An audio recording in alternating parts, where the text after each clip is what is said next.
Assalamualaikum warahmatullahi wabarakatuh.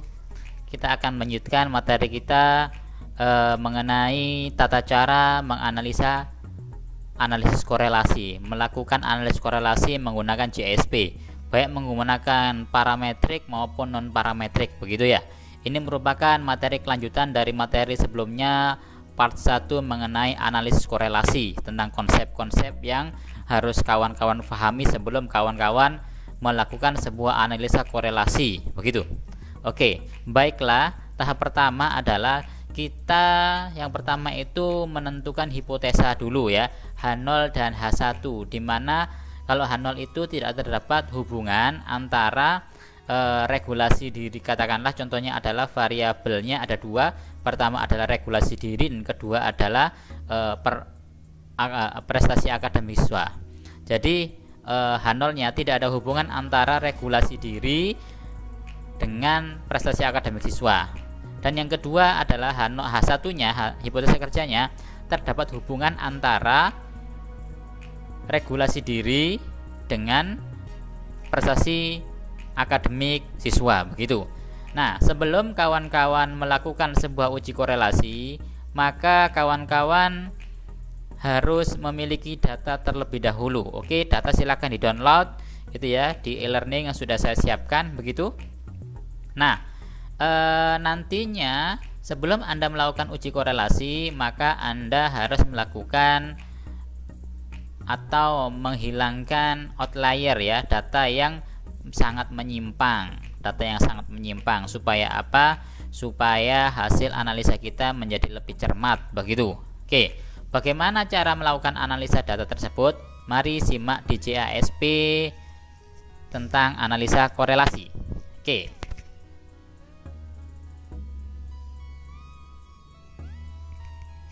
Silakan dibuka program JASP-nya ya.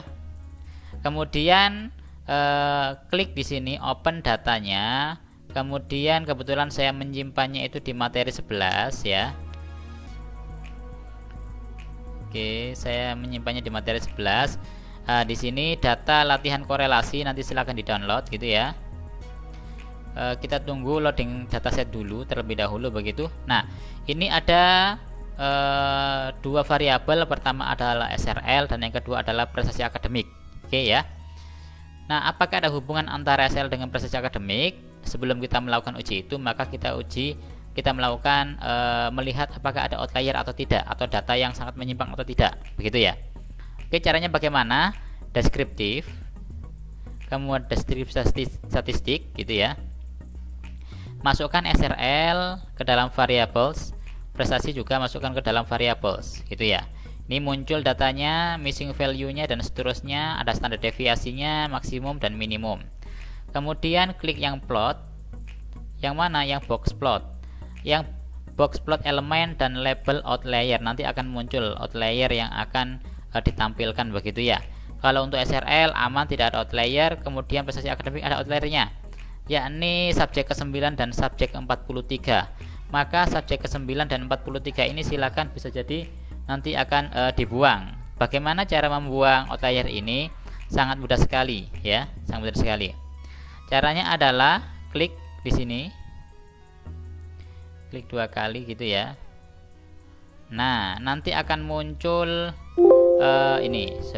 akan muncul data ini gitu ya. Data di Excelnya mengenai yang sudah kita masukkan ke dalam JSP tadi, data tersebut. Maka kita tinggal menghapus nomor 9, item nomor 9, subjek nomor 9. Delete aja sama subjek nomor 43 gitu ya. 43 kita hapus juga, delete. Oke. Nah, berarti di sini tinggal save aja, Ctrl S, kemudian yes, ya. Kemudian kita lihat di DASP-nya, kita lihat. Nah, ternyata ini subjek ke-9 sudah tidak ada, subjek ke-43 juga tidak ada, gitu ya. Oke, sekarang kita melakukan analisa data. Bagaimana cara menganalisa korelasi? Maka perhatikan berikut. Ini ada di regresi, gitu ya. Regresi, klik. Kemudian di klasikal, pilih yang correlation. Nah, ini masukkan SRL ke dalam variables, prestasi juga ke dalam variables. Dan yang diklik adalah person, gitu ya. Kemudian flag significant correlation ya. Kemudian di hipotesis boleh Anda scatter plotnya Anda centang begitu. Kemudian jangan lupa di asumsi ceknya Anda mengklik yang pairwise normality. Oke. Nah, kalau sudah, nah ini adalah hasil dari analisa kita. Pertama adalah persen korelasinya. Oke. Kemudian asumsinya normal atau tidaknya, residualnya itu normal atau tidak ya. Kemudian ini adalah scatter plotnya gitu ya, scatter plotnya.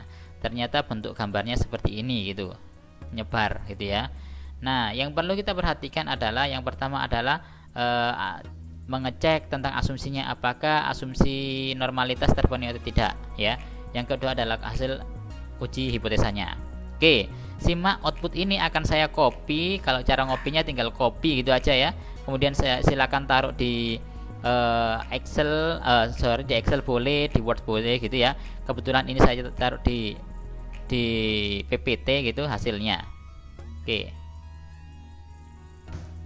Nah, menguji normalitas data. Perhatikan ini ya, bahwa residualnya menggunakan Shapiro-Wilk SRL dengan prestasi hasil Shapiro-Wilk-nya itu 0,966, kemudian signifikansinya 0,127. Artinya apa? Jika signifikansi ini lebih dari 0,05, artinya data itu normal, berdistribusi normal. Jadi memenuhi distribusi yang normal begitu ya, membentuk kurva normal begitu seperti gunung. Sehingga dapat dilanjut untuk analisa parametrik. Namun ternyata jika P ini nanti kurang dari 0,05, katakanlah 0,001 atau 0,002 begitu ya, maka Anda tidak boleh menggunakan parametrik, tetapi gunakanlah yang non parametrik begitu. Karena ini signifikan, maka kita gunakan yang parametrik. Oke. Baru kita melihat apakah uji hipotesanya itu terbukti atau tidak. Nah, di sini kita melihat terkait dengan ini ya. Ini persen korelasinya, hubungan antara prestasi dengan SRL ya, SRL dengan prestasi itu ternyata persen korelasinya itu 0,447 dan value signifikansinya adalah kurang dari 0,01. Artinya ini apa? Ketika ada tanda flagnya 3 ini berarti sangat signifikan. Artinya apa? Bahwa ada hubungan antara SRL self-regulated learning dengan prestasi akademik siswa. Kenapa? Karena signifikansinya kurang dari 0,01, kurang dari 0,05 gitu ya. Sangat signifikan begitu. Nah, sehingga kita bisa mengatakan ya bahwa hipotesa kita diterima. Ada hubungan antara SRL dengan prestasi akademik begitu. Nah, lanjut.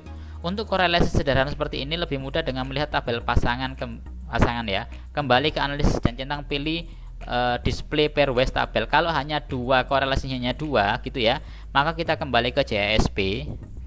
Oke, buka JSP Anda. Kemudian kan kalau di sini banyak sekali ya apa yang dibaca. Nah, kalau seandainya pengen lebih simpel, klik display pairwise gitu ya.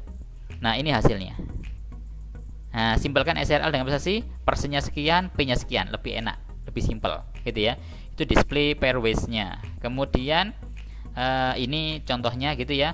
Ini kita bisa membaca bahwa korelasinya adalah 0,447, P-nya kurang dari 0,05. Artinya apa? HA diterima dan H0 ditolak. Artinya ada hubungan antara SRL dengan prestasi akademik siswa. Oke. Dan nilai R% sebenarnya merupakan besaran efek atau efek size gitu ya, efek size. Dimana jika lebih besar 0,1 berarti efeknya sangat kecil. 0,1 sampai 0,3 berarti efeknya kecil gitu ya. 0,3 sampai 0,5 efeknya sedang gitu ya. Kalau efeknya di atas 0,5 maka efek ini adalah besar. Mana efek itu? Ah, ini. Karena persennya adalah 0,411.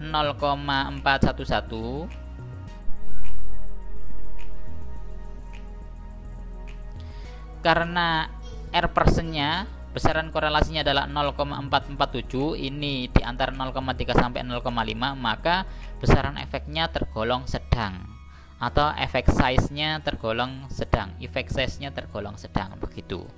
Nah, ini cara membacanya. Oke. Nah, ini cara membaca plotnya. Plot ini disajikan secara sederhana. R-nya itu 0,447, P-nya di bawah 0,05 atau 0,001 gitu ya. Maka ini menunjukkan gambar seperti ini gitu, membentuk kurva sebenarnya, ini membentuk istilahnya elips gitu ya, elips mendekati di antara ini. Titik-titik ini adalah pertemuan antara SRL dengan prestasi akademik begitu. Ketika SRL naik maka diikuti oleh prestasi akademik naik, ketika SRL turun maka diikuti oleh prestasi akademik yang juga turun begitu. Berarti apa hubungannya di sini adalah hubungan positif ya, hubungan positif. Oke, nah melangkah lebih lanjut, jika Anda mengkuadratkan koefisien korelasi R tadi, R ini gitu ya, dikuadratkan, Anda akan mendapatkan determinasi R kuadrat. Koefisien ini adalah statistik yang menjelaskan seberapa besar proporsi varian pada satu variabel dapat dijelaskan oleh varian-variabel lain ya. R kuadrat itu adalah variasi yang dapat dijelaskan per variasi keseluruhan. R selalu berada di antara 0 sampai 100% gitu ya. Jadi 0 menandakan bahwa model tidak menjelaskan apapun dari variabilitas data respon pada ratanya. Sedangkan 100% menunjukkan bahwa model dapat menjelaskan seluruh variabilitas data respon pada ratanya. Artinya ketika kita mengkuadratkan R tadi itu menjadi apa? Dia akan menjadi koefisien determinasi yang menunjukkan bahwa model gitu ya, model korelasi ini dapat menjelaskan seluruh variabilitas data respon gitu ya. Sehingga pada contoh di atas R-nya adalah ini, sehingga R kuadratnya 0,119. Hal ini menunjukkan bahwa SRL menjelaskan 19,9% varian prestasi akademik gitu ya, menjelaskan 19,9% varian prestasi akademik. Tapi kalau efek size-nya, besaran efek size-nya ya ini sedang ukurannya, bukan persentase, tapi persentase tadi R kuadrat tadi menunjukkan bahwa model ini mampu menjelaskan 19,9% varian prestasi akademik begitu. Itu ya, bedanya itu di situ. Oke. Nah, bagaimana cara melaporkan hasil? Korelasi persen menunjukkan korelasi yang signifikan antara SRL dengan prestasi akademik siswa dengan R 0,447, P kurang dari 0,01 ya. Besaran efek SRL terhadap prestasi akademik tergolong sedang.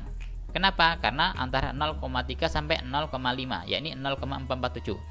Dan SRL mampu menjelaskan sebesar 19,9% dari varian prestasi akademik. Jadi prestasi akademik itu bisa dijelaskan oleh SRL hanya 19,9% begitu. Nah, sisanya dijelaskan oleh variabel lain barangkali, gitu, atau dipengaruhi oleh variabel lain, gitu ya.